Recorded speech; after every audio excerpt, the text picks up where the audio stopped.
I'm Walter Cronkite.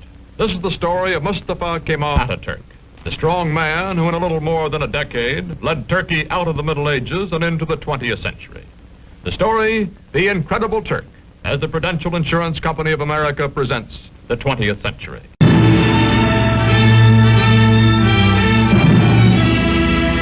In the Middle East today, chaotic, vulnerable to Soviet expansion, Turkey, modern, powerful, and a rarity in this area, pro-Western, is prepared to defend herself against any aggressor.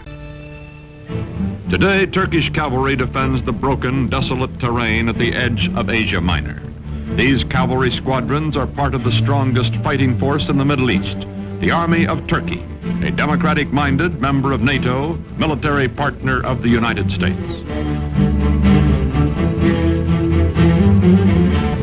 Modern Turkey, strong and stable, was created out of a dying Oriental despotism by one man, unique in history, Mustafa Kemal, called Ataturk, father of the Turks. In a moment, this story, The Incredible Turk. By 1900, the Ottoman Empire, land of many races and religions, has lost her ancient tolerances and her world position, is reduced from medieval splendor to medieval squalor. Ruled by inept autocrats, ruined by foreign wars and exploited by foreigners, the people are sunk in poverty, lost in lethargy, mostly illiterate. The Turkish Empire continues to exist only because the European nations cannot agree among themselves to dismember her. When war comes, Turkey will waver between her old friend Britain, allied with her hereditary enemy Russia, and her new friend Germany. On October 29, 1914, Turkey takes into war, on the Kaiser's side, her obsolescent army. February 1915, the British plan to force the Dardanelles past Gallipoli, take Constantinople, and free Russian shipping in one naval campaign. Mustafa Kemal is an unknown officer commanding a feeble Turkish division at Gallipoli. His brilliant strategy and ferocious personal leadership changed the course of the battle, the campaign, and the war. After 10 months, the British signal defeat and steam away, leaving on the historic shore of the Hellespont a new hero in Turkey. One victory, one great military commander are not enough. The defeat of the Central Powers by the Allies brings the end of the old Ottoman Empire. It is carved away, leaving only Turkey proper, a much smaller and more homogeneous land which, with leadership, may become a nation. November 1918, the ships of the victors crowd the harbor at Constantinople after World War I. From the palace of a weak and corrupt sultan, there comes no opposition. From France and from Great Britain, occupation troops disembark to take over the ancient capital.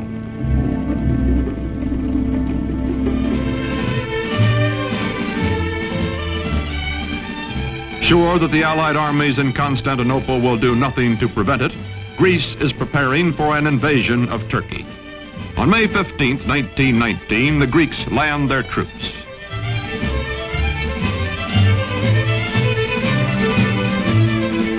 In Ankara, in the heart of Turkey, Mustafa Kemal organizes the Turkish liberation movement, takes command of the Free Turkish Army. From far off Constantinople, the Sultan repudiates him, but Mustafa grimly swears that he will gain Turkey's freedom or die. No other general equals this man, and the Turkish soldiers need only to be led to fight. They are traditionally warriors. Quickly, Mustafa Kemal gathers the forces of an occupied Turkey under his almost unchallenged domination. His hastily recruited bodyguards stand ready to defend him with their lives. Mustafa Kemal pits his cold, inexhaustible toughness, his unyielding determination, his knowledge that the people are with him, against the continued fanatic opposition of the Sultan's government. Ammunition must be made by hand, by old men and hungry workmen, boys and children. Mustafa Kemal's Turkey is going into battle with the Greeks.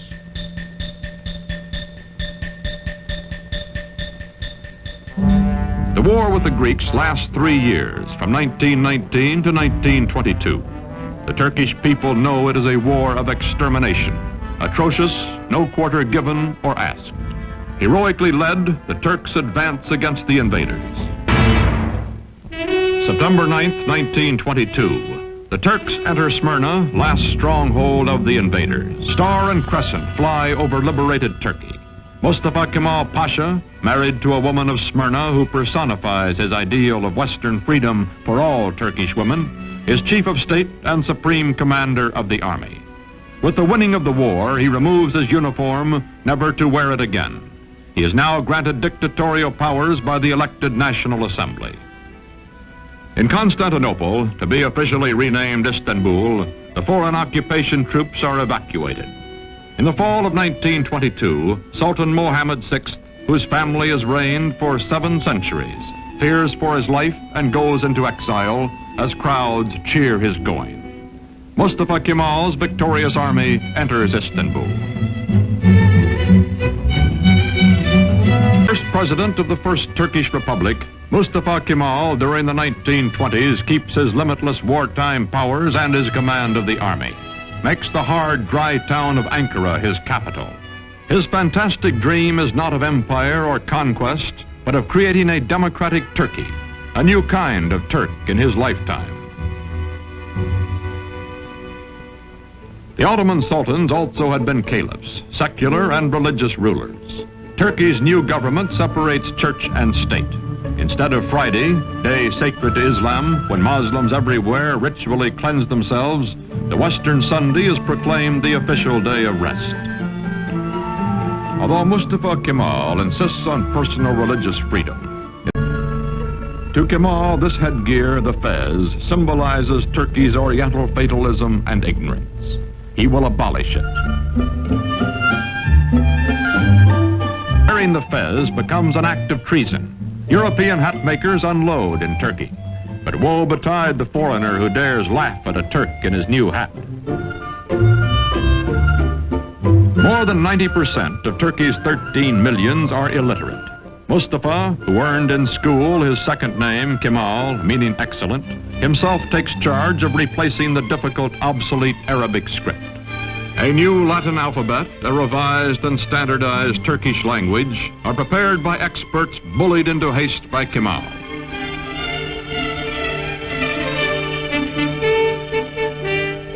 To make a modern nation capable of government by the people, all Turkey must be sent to school.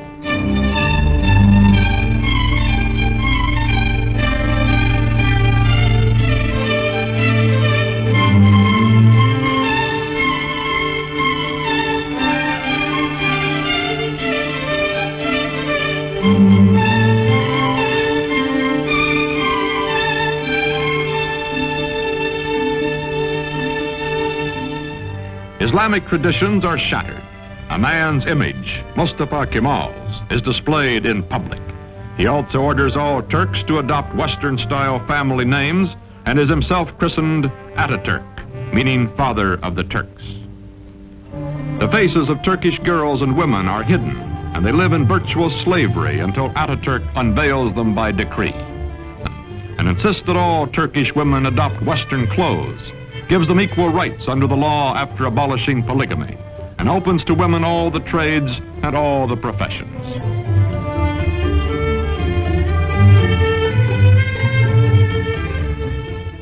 Ataturk, who has eaten the black bread of poverty and lived in the front lines of war, acquires the trappings of power.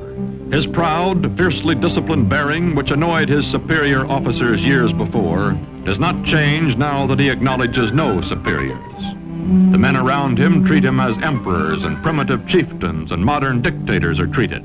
Flatter and yes him, seek the smallest of privileges, such as lighting his cigarette.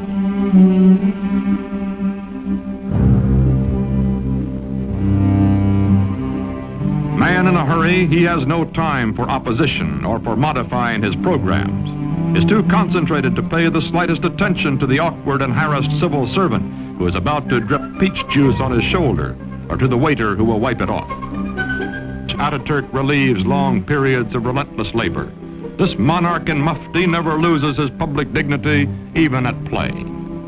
He is adored, also respected, also hated and feared, and ruthless in dealing with those who oppose him. Now he goes into the countryside, to remote villages, to archaic farms, to rouse the lethargic and primitive peasants. His credo, Turk, be proud, work, be confident.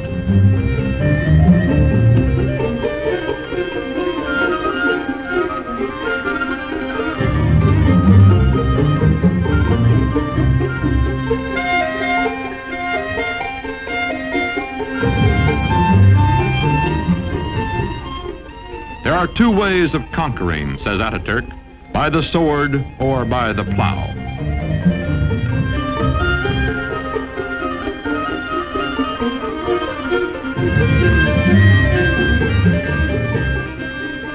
To show his phlegmatic peasants what he wants, he buys land, demonstrates the advantages of tractors. Ataturk, son of a civil servant, military careerist, now all-powerful dictator, becomes a model Sunday farmer.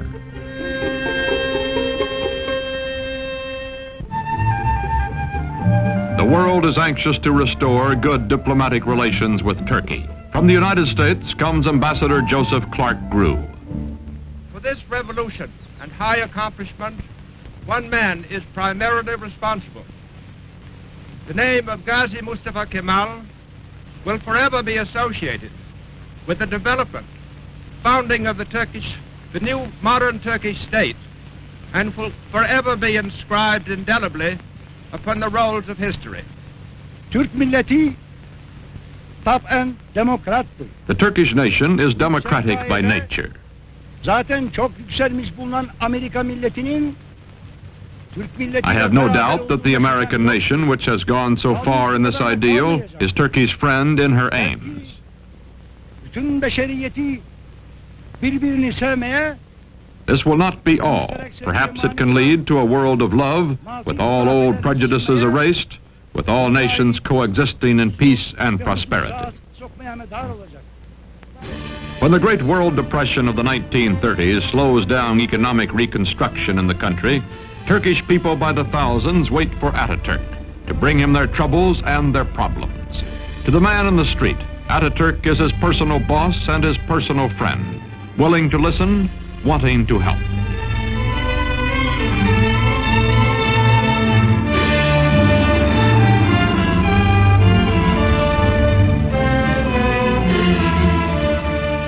All over the country, Ataturk preaches the ways of the West, scolds and harries workmen to carry out his forcible plan for industrializing the Turkish Republic.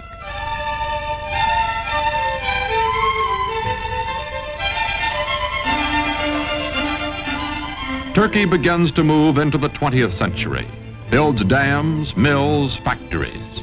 The tempo is fantastic. Industrial production under Ataturk increases tenfold. Still, there are growing pains, a poorly designed and poorly run heavy industry operating at a loss, profitable light industry deliberately run at an excessive profit to cover the deficit. Turkey's textile mills being a notable example.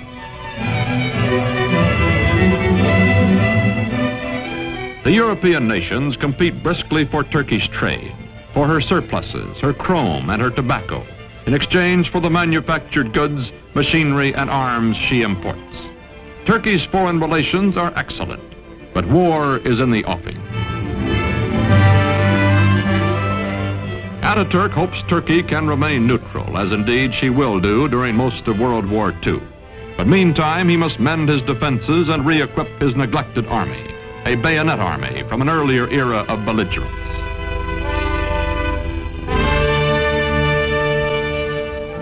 Turkey's dictator has said, Hitler will lead a dynamic nation to destruction by whipping its passions, and Mussolini will play Caesar. Time is proving him right. Aging now, Ataturk gives his personal fortune to the nation, lives quietly, spends time teaching the youngest of his 6 adopted daughters the alphabet he made all Turkey learn.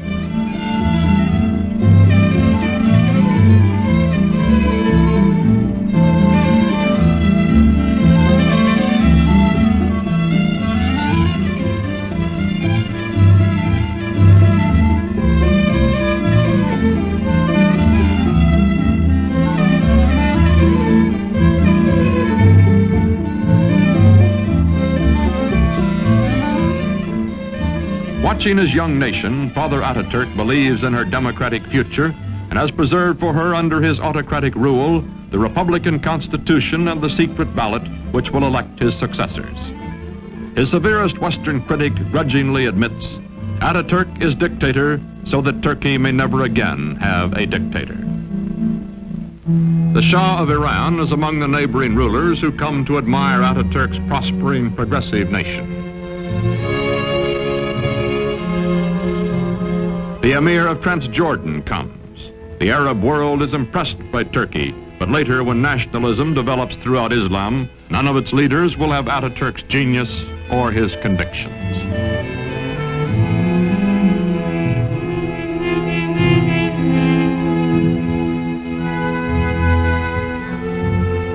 An ailing Ataturk spends much time aboard the yacht presented to him for his health by the Turkish people. Long ago, he has said, I will lead my people by the hand along the road until their feet are sure and they know the way. Then my work will be done.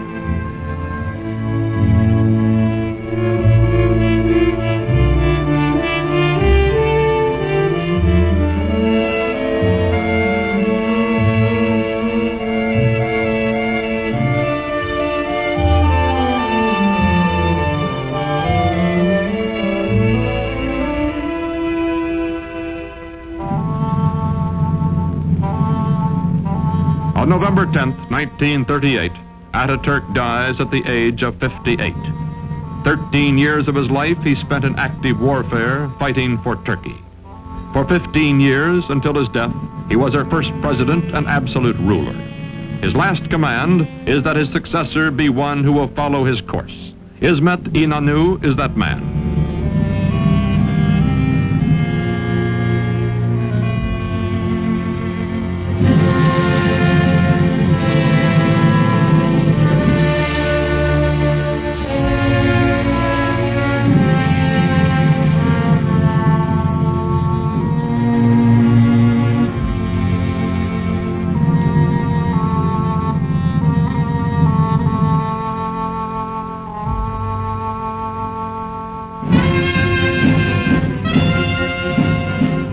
Today, this mausoleum is a shrine for his people, who well and truly mourned for Ataturk. Marching past in fighting trim, the soldiers of Turkey are the sons of the ragged forces who followed him to fight for Turkish independence 40 years ago.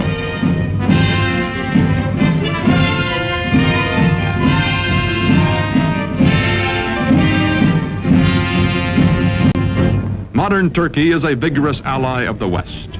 She welcomes not only foreign products, but the foreign bases and men on her soil to help defend her way of life and her NATO alliance. Not all of her problems have been solved, however. Her economy is heavily bolstered by, some say virtually dependent on, Western aid. Her democracy is still far from perfect, and historians still argue about Ataturk, the man who in less than 2 decades made Turkey over. His methods, his tyrannies, his personal habits.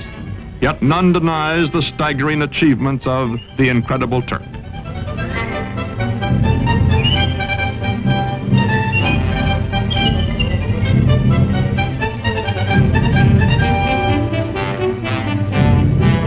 These, our allies, guarding the gates to the east, are the inheritors, the children of Mustafa Kemal Ataturk.